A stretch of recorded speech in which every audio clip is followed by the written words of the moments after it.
Good morning, YouTube! In this video I am going to guide you through a way to power level characters in World of Warcraft patch 6.0.3 Warlords of Draenor. Now this might not be the fastest way possible to do this, in fact I know it's not, but it's pretty fast and 100% stress free because if you're like me and in a strange way enjoy the monotonous efficiency of power leveling but hate the stress of trying to secure the power level spots and battling other people for them, or if you don't like worrying about if what you're doing is considered an exploit, this is the guide for you. Now, what you need is a friend or a secondary account with a high level character. I've been using a level 90 Frostspec Death Knight, which I found to be perfect for my power level need. It has range, AoE, speed, resurrection, and the Deathgate spell if you want to go and sell stuff without getting too far away from the power leveling spot. What is not required but very useful is a passenger mount. Now, this type of power leveling I have heard referred to as dungeon running, which would cover it, considering what you'll be doing is running an instant dungeon over and over. Not only does the Leech get XP for the kills, but the dungeons have a system that rewards successful run-throughs with a nice amount of XP and a bit of coin. In this guide I'll take you through which dungeons you should visit and at what level. I will give you comments and pointers on the different dungeons if I feel it's needed, and I have a good amount of hard data collected on each of these dungeons that I will also sprinkle in there. Right, your character is a fresh level 1. You start questing. If you have heirlooms, a guild, all that kind of stuff, you can get it sorted there. You just hit the start area doing all the quests from level 1 to level 11. Close to 11 will be fine too. Once you hit level 11, you can kick off your power leveling. Congratulations. Now, make your way to Shadowfang Keep in Silverpine Forest. You might raise your eyebrow at me here, thinking, dude, Shadowfang Keep is a pain in the ass to get to. And you're right, it is. But it is also worth it. Your alternatives at that level is really only the Dead Mines, Ragefire Chasm, and Wailing Caverns, and then move to Blackfathom Deeps, and it ends up not only being slower, but the runtime to Blackfathom Deeps will not do you any favors. Okay, let me take a minute to elaborate on the criteria on which I judged a dungeon for power leveling. XP per X. This is just a calculation of how much XP running this dungeon will give you every second, minute, or hour. You of course want this to be high, but if the completion time of the dungeon is low, the XP per second and XP per minute might be incredibly high, while the XP per hour might drop significantly. The best example of this is the Stockade. Stockade is a level 15 dungeon in Stormwind City. It gives you an obscene amount of XP per run, and each run is between 1 and 2 minutes. But this also means you'll be locked out for at least 30 minutes per hour, effectively halving the effectiveness of this dungeon. Now, locked out, you might ask. What the fuck is that? Well, you can only run 10 dungeons per hour. If you try to do that more than 10 dungeons per hour, you will get a message saying you have entered too many dungeons too recently. And that sucks. So, what you want is a dungeon with a high XP per hour and a completion time of about 5 to 6 minutes. Which brings us neatly back to Shadowfang Keep. Its design means you can leave your Leech at the entrance and it'll get XP for almost all the kills you make. It has bonus objectives. The bonus objectives are basically just boss mobs you don't strictly need to kill to complete the dungeon, but you get a nice bit of XP for doing so, and they are on your way to the end of the dungeon anyway. It's kind of free. It takes 5 to 5.5 minutes to complete, which is near perfect. The amount of XP you gain per run is very high. It has about XP per minute of 2072.72. Note your numbers might vary slightly based on your completion time and the class you use to power level, but it should average out about the same over the course of all the dungeons we run. Also, these numbers are without heirlooms or recruit a friend, both of which boost the XP you get significantly. Not only because of the XP you get from kills, but the dungeon objectives counts as quests, which means they will also be affected by both heirlooms and recruit a friend. You run Shadowfang Keep from level 11 to level 25. That's right, you could stay there until level 25 without switching dungeons. Staying there past level 25 though is a waste of your time because the XP drops significantly. And you have a new dungeon waiting for you. Razorfen Kraul in the Southern Barrens. This might be a bit of a trek too, I know, but once again the advantages will soon make themselves obvious. In Razorfen Kraul, you want to drag your Leech along with you throughout the run. It makes it slightly more annoying, but the dungeon is pretty straightforward and not too dangerous. I typically never get the Leech killed here. Razorfen Kraul has an XP per minute of about 3079.94, running with the Leech, and a completion time of 6 to 6.5 minutes. You can run it without the Leech for an XP per minute of 2614.28 and a completion time of about 4.5 to 5 minutes. You run Razorfen Kraul from 25 to 35. At 35, you uproot and move to Razorfen Downs, right next door. This is another reason why you run here is worth it. Not only is Razorfen Kraul fast, but it's right next door to your next location. You essentially just run out of Razorfen Kraul, straight out, and you get to this part.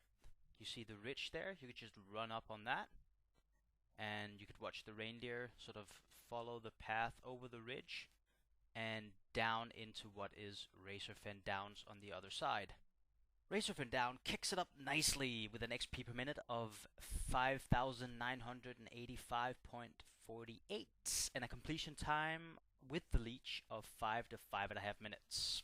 The first couple of times you run this, you might see your Leech take a few hits, but that's only until you learn the aggro range and pathing of some of the mobs in this dungeon. Then it should never be a problem again. The run back to the entrance is pretty simple. You just jump over the ledge and you follow this road up here all the way back. Easy. Kicking off at level 45 is the Temple of Ahn'kahet, also known as Sunken Temple. It's in the Swamp of Sorrows. The dungeon has a nice XP per minute of 12,137.5 with a completion time of about 4 minutes. This also means that it might be the first dungeon where you'll experience a legitimate issue of getting dungeon locked because of the fast completion rate. But it's worth it in the long run. In this dungeon, you can leave your Leech in the middle of the first room and it'll get XP for all the mobs killed. All you need to be aware of is killing the 2 dragons that spawn in that room when you enter it again after clearing the first boss. You can kill them before they hit the Leech, you just have to remember that they spawn. On that note, it's very important that you run this dungeon clockwise, because the Shade of Ahn'kahet, the middle boss, will not spawn unless you have killed the troll mob in the first room on the left hand. You run the temple from level 45 to level 57.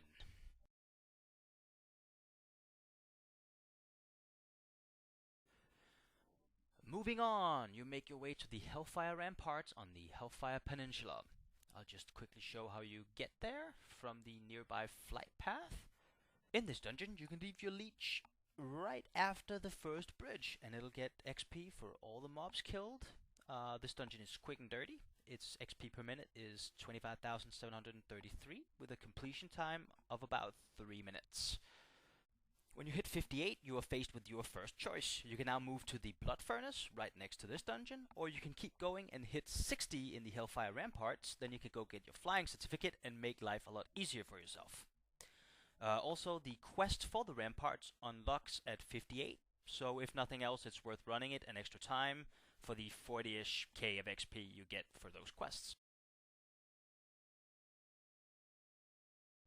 The Bloodfurnace is located right next to the Hellfire Ramparts. If you have a flying mount, it'll take you about 5 seconds to get there. It's on the level just above the Hellfire Ramparts, and having a flying mount really cuts down on the travel time, so that's why getting to 60 instead of 58 in the Hellfire Ramparts makes sense.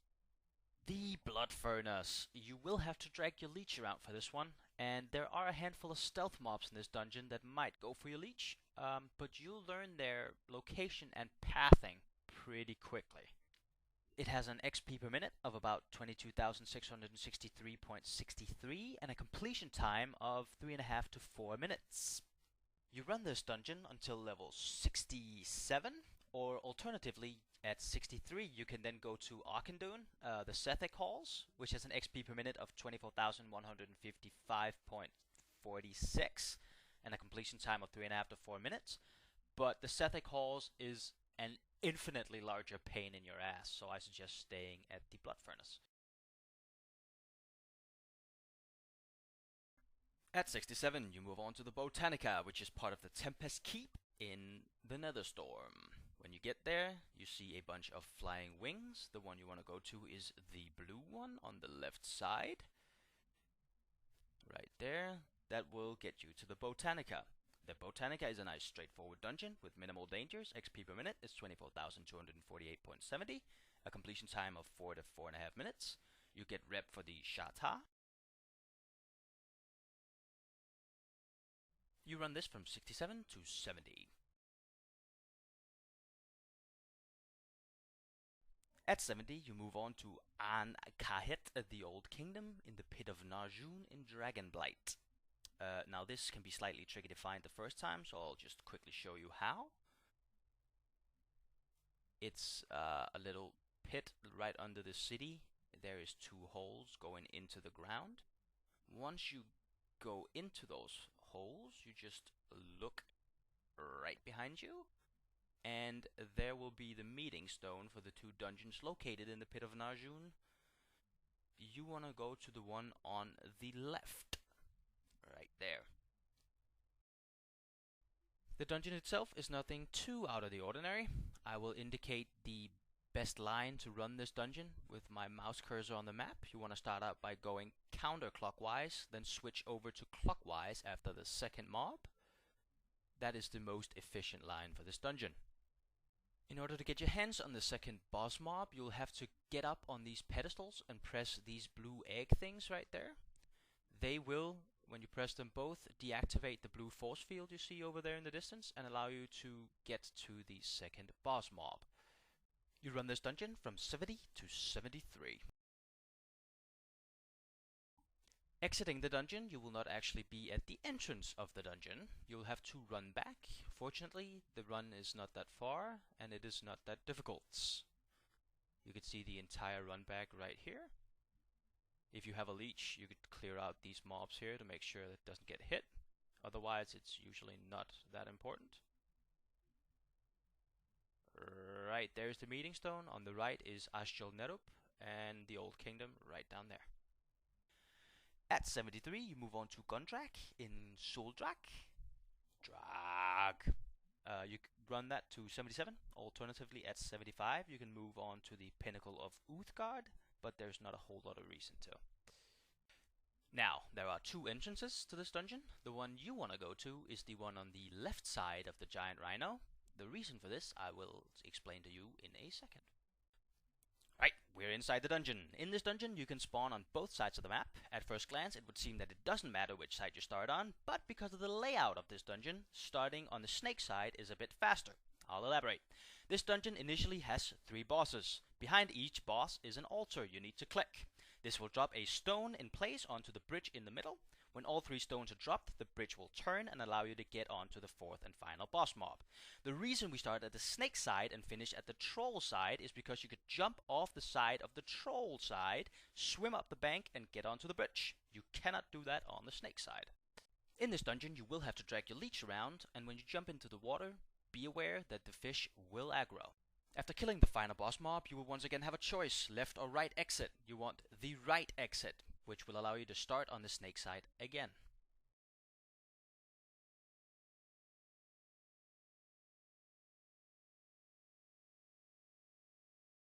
At 77, we hit the Black Rock Caverns in the Burning Steppes. This is a nice dungeon with a few dangers to the Leech, which you will quickly learn to avoid. You run this till 83.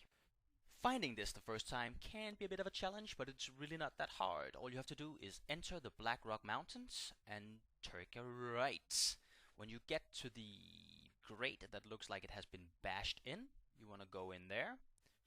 There will be a little barricade, usually with a couple of orcs on it, and you turn right there, and you're at the dungeon. The dungeon itself has a few oddities, like the giant scary looking guy, Ras, which will occasionally pop up and clear some trash for you. Then there's this boss encounter. You cannot kill this dude or hurt him unless you burn off his armor using the flowing fire right next to you. You see, I have no effect. You run in here, burn off the armor, you get a little message, and there you go. There's a bonus objective in this dungeon, and of course you want to do that. That is to kill Beauty. Its lair is located right near the end of the dungeon and is clearly visible on the map. In the final boss fight of this dungeon, Raz is once again making himself useful. All you have to do is kill Ascendant Lord Obsidius. Note that since you're dragging your Leech around with you, and not all of the trash mobs will disappear every time Obsidius dies, you might have to kill a few of those to keep your Leech alive. You cut down on the run back time of this dungeon significantly by using this portal over here in the room where you killed the third boss mob. It will port you to the entrance. Just note that for some reason it resets your camera.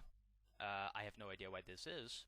But in the end you end up with a runtime of about 5.5 minutes and an XP per minute of 22,062.6. We are nearing the end of the line with our move to the lost city of Tolvir in Uldum at 83. There are a few spells in this dungeon that might fuck with your Leech, but you will learn what they are and how to avoid them. Mostly.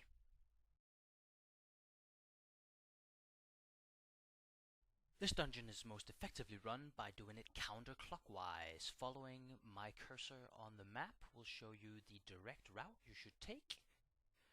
Going down all the way, keeping it counterclockwise, going back to kill Lockmore 3rd, and then straight up to the last boss, jump off and go down the right side and out. Once you kill Lockmore, the temple will collapse and a twister will form. You can then use that twister to get up to the last mob of the dungeon. You could leave your Leech down here while you go up and kill the last mob. The twister will stay until you reset the dungeon, so no worries about that. You then just jump off the side right here and hug at the right side all the way to the entrance.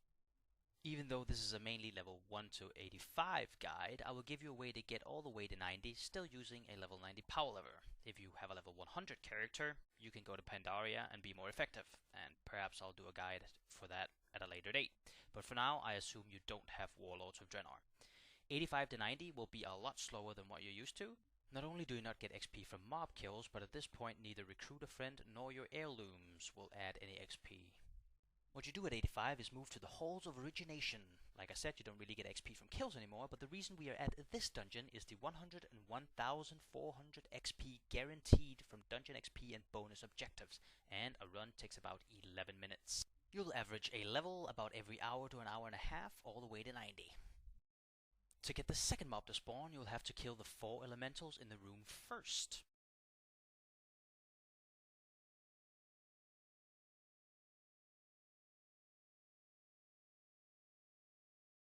The boss will then open up the door, walk out, have a short speech. You then kill it. Once you've killed it, you run back the way you came, but there will now be a telepad that you can use and save yourself some time. Coming off the telepad, you immediately turn right and run down this corridor. It will lead you up to this temple area right here, where you will find the next boss mob. Once you've killed it, you will once again run back towards the way you came and find the telepad working.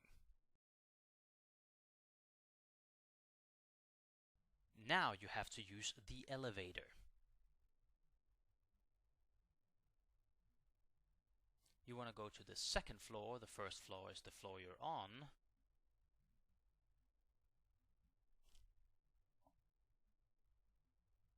And you'll pop up to where the bonus objectives are located. There are 3 of them, these mobs right there, and you want to kill them before you kill the last mob of the dungeon in the red area.